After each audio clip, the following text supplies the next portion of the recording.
I was using Craigslist as a means of selling some of my old, unused things I had stashed away in my house. I had plans to move out in the next few months, so I was just trying to organize what I needed from what I didn't need, and that's when I found my old motor tools. They were high quality and still functional, but I had gotten battery-powered ones to replace them not long ago. With no use for them anymore, I took a couple pictures and posted them up on Craigslist. I had listed a power drill, driver, and matching tool set for $80. Considering they weren't that old and still fully functional, this was a really good deal. It didn't take long to get responses. In just an hour, I got 2 replies to my post. One of them emailed me, asking if $50 would be okay, but I politely declined. The other reply stated that they were very interested and wanted to buy them that same night for the listed price. I agreed and said I was available at 5 o'clock if he wanted to swing by and pick them up. I never let anyone into my house when selling things. I'd always just bring the stuff out to my driveway and talk to them there. It was a well-trafficked neighborhood ST, so I wasn't worried about anyone attempting something out in the open, as I usually did. I was going to stand out in the driveway with the items a bit before 5 and wait for them so that I could make the transaction as quick as possible. 30. There was a knock at the door. I looked out, seeing a man standing there with his red car parked in the driveway. I opened the door a crack, asking who he was. The man said he was here to buy the tools that were on Craigslist and admitted to being early. I told him to hold on for a minute and to just wait in his car, as I wasn't expecting him yet. He hesitated, making the interaction more awkward than it should have been, but then he turned around. Once he walked away, I got all the tools together and met him at the top of the driveway. I had an outlet outside for him to test the tools with, and he seemed satisfied with them. About 20, he said while holding the drill. The deal was 80. I can do a little lower, but 20 is too low. I said nicely, though I was slightly annoyed because he had already agreed to pay $80 for them, and $20 was just a total rip-off. He put the drill down, and without even looking at me, he walked back to his car and drove away. I was confused and upset, feeling like I'd been played and just had wasted my time. I got the tools back inside and just went on with my night, trying not to let myself get too upset about it. Really, it was just a small inconvenience, at least, that's what I thought. A couple hours later, I walked by the front windows, and out of the corner of my eye, I saw that same red car. It was parked just down the road, 3 houses away from mine. I looked closely, trying to be sure that it was that same man, but nobody was inside it. It was an empty parked car, so I had no way of knowing for sure. I convinced myself it was just a coincidence and carried on. Another hour would go by. I was just going on with my night, making food and watching TV, but then someone knocked on my door. I was a little shaken, but chose to ignore it and hope that whoever it was would go away. Obviously, the man from earlier was my first thought. Only 30 seconds passed before they knocked again. "Hey, it's me." I decided I'll take the tools. "I brought the money," he yelled from the other side of the door. I didn't believe him at all. It all came together in my mind that that car that I'd seen an hour ago was his, meaning that he'd been stalking my house all night. I didn't respond and instead called the police, informing them of the man's name and the car he had. The man called out several more times, saying he wanted to buy the tools, but then it went silent for a minute. I was still standing by my couch, looking toward the front door. Another minute passed. I wasn't sure what to do. The police were already on their way and would be here any minute, so I felt safe enough to be able to check out the windows. I quietly walked over to the window that was beside the door, but then suddenly I heard something hit the side of the house with great force. The sound was followed by leaves rustling and footsteps running away. I looked out the window and saw the guy running with a limp down to his car.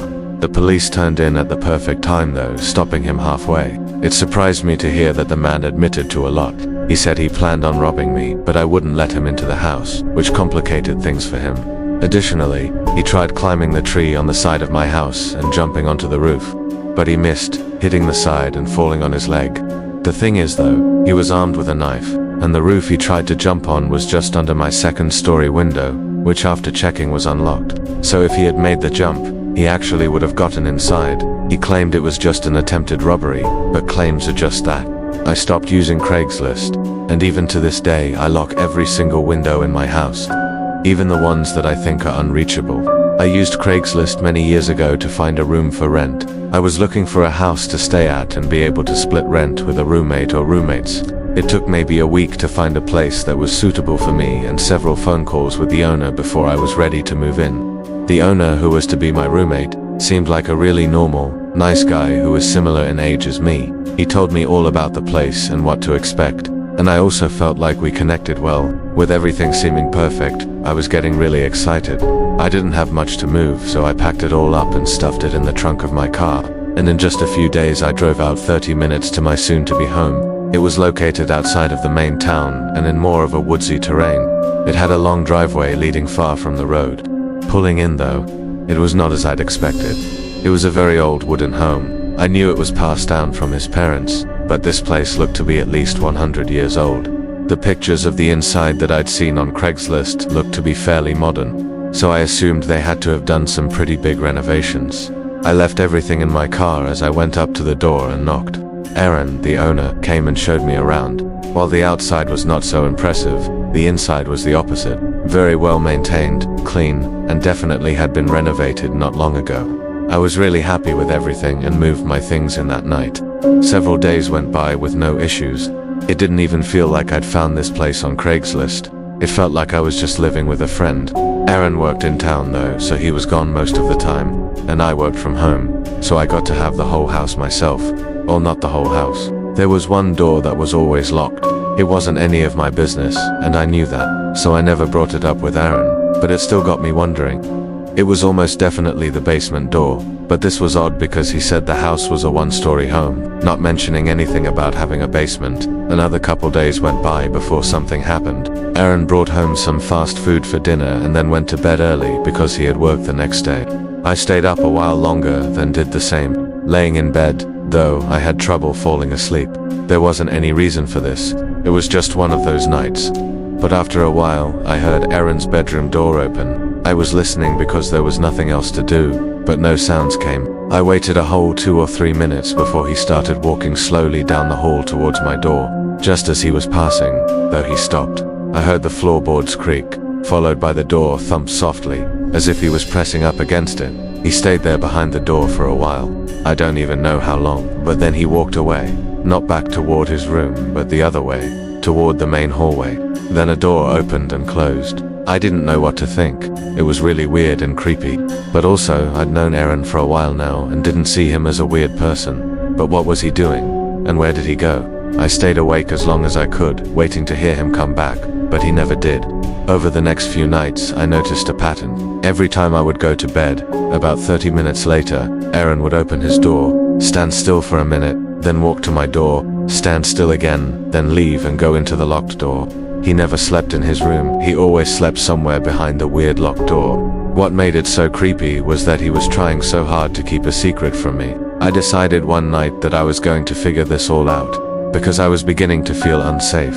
I went to bed and waited for Aaron to do his usual routine. He opened his bedroom door and walked over to mine. Then, as soon as I heard him unlock and open the other door, I got up and quickly went into the hallway, catching him standing by the open door. He looked back at me, clearly startled. "Hey, is everything okay, Aaron?" I asked. He just stared at me, eyes still open wide from the scare I gave him.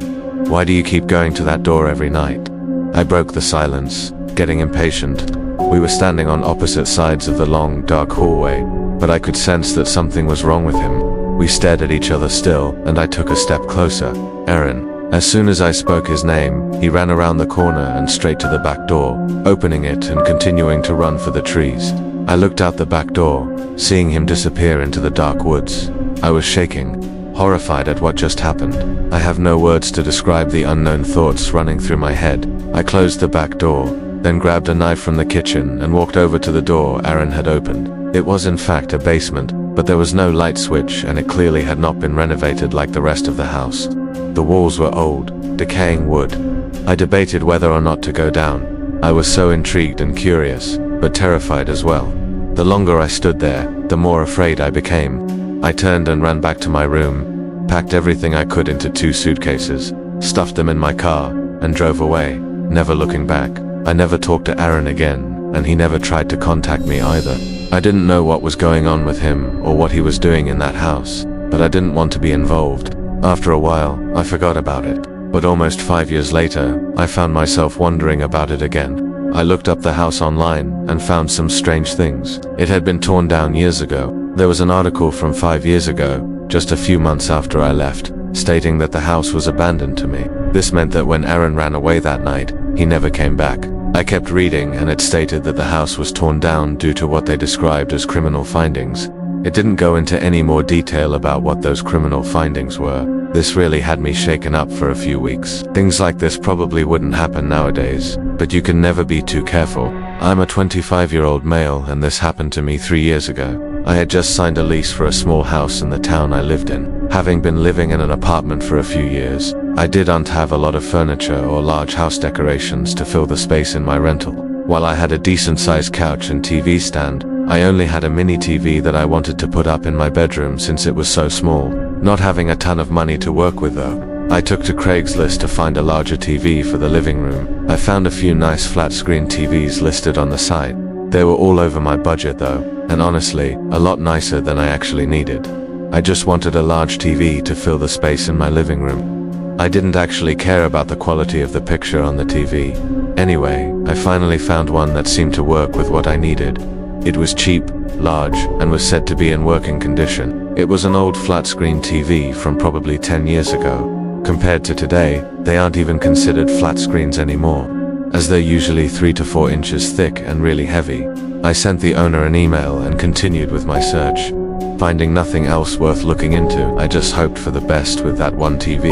It wasn't until the following morning that I received a response to my email. The owner introduced himself as Mitch and said he'd love to show me the TV whenever I was available. I don't know if I just read it in a weird way or what, but he seemed to be over the top excited about this. It made me a little uncomfortable, but I just figured it was a happy old man or something.